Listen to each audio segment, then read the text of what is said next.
অন্যান্য ফসলের পাশাপাশি আলু উৎপাদনে ব্যাপক ভূমিকা রাখেন ঠাকুরগাঁও জেলার কৃষকরা। তেমনি এবার এ জেলায় আলুর বাম্পার ফলন হয়েছে। উৎপাদনের শুরুর দিকে কৃষকরা কিছু আলু বিক্রি করতে পারলেও হিমাগারে জায়গা সংকুলান না হওয়ায় সংরক্ষণ নিয়ে পড়েছে বিপাকে। জেলা সদরের ঢোলারহাট, আকচা ও নারগুন সহ বেশ কয়েকটি ইউনিয়ন ঘুরে দেখা গেছে প্রান্তিক কৃষকেরা উৎপাদন খরচ তুলতে বাড়ি কিংবা আশেপাশে শেড নির্মাণ করে সংরক্ষণ করছেন আলু। তবে 2 মাস পার না হতেই পচন ধরেছে আলুতে। এ অবস্থায় দুশ্চিন্তায় পড়েছেন কৃষকরা। কৃষকদের অভিযোগ, প্রতি বিঘা জমিতে আলু উৎপাদনে 70 থেকে 80 হাজার টাকা খরচ হলেও এখন 20 হাজার টাকাও মিলছে না আলু বিক্রি করে। আলু রাখার জায়গা না পেয়ে বাড়ির পাশে শেড তৈরি করে আলু সংরক্ষণের চেষ্টা করলেও তা পচে যাচ্ছে। এভাবে ক্ষতির কারণে এর পরের বারে কোনো ফসল আবাদ করতে পারবে না কৃষক। সেজন্য সরকারের কাছে সহযোগিতা চান কৃষকেরা।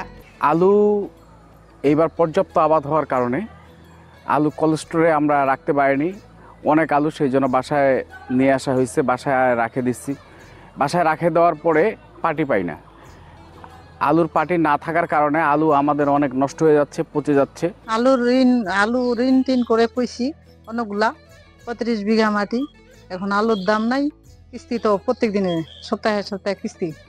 মাঠকর্মী আসে, দিতে পারি না, গালিগালাজ করে চলে যায়। এখন হচ্ছে আলু করার আর সমর্থন নাই, আর যে কেমন করে করিম। 30 বিঘা আলু আইছি লোন নিয়ে, এবার আলু দামও নাই।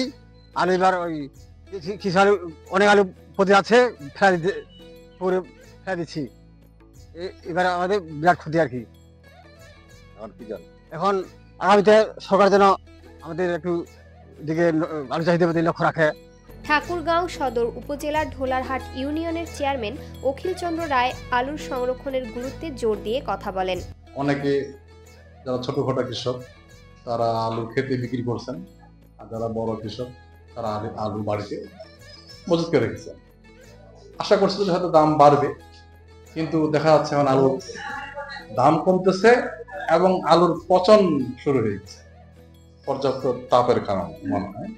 কারণ আমার এলাকায় আলু চাষ সবাই নিঃস্ব হয়ে গেছে, যারা মেনটেন করছে, যারা নিরুপায়, তাদের সকলের মুখ শুকাই গেছে।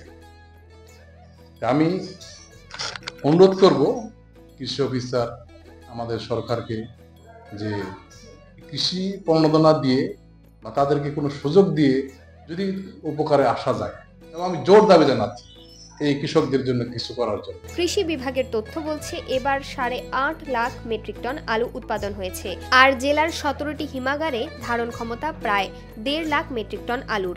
কৃষি সম্প্রসারণ অধিদপ্তরের উপপরিচালক মোহাম্মদ মাজিদুল ইসলাম একেই চলতি অবস্থা সৃষ্টির কারণ মনে করেন। আলুতে আসলেই আমাদের এই ঠাকুরগাঁওর কৃষকরা হচ্ছে যে ক্ষতির মুখে পড়ে গেছে, বিশেষ করে যারা আলু স্টোরে এখনো রাখতে পারে নাই, বাইরে বস্তার মধ্যে রেখেছে, তাদের আলুটা নষ্ট হচ্ছে আসলে।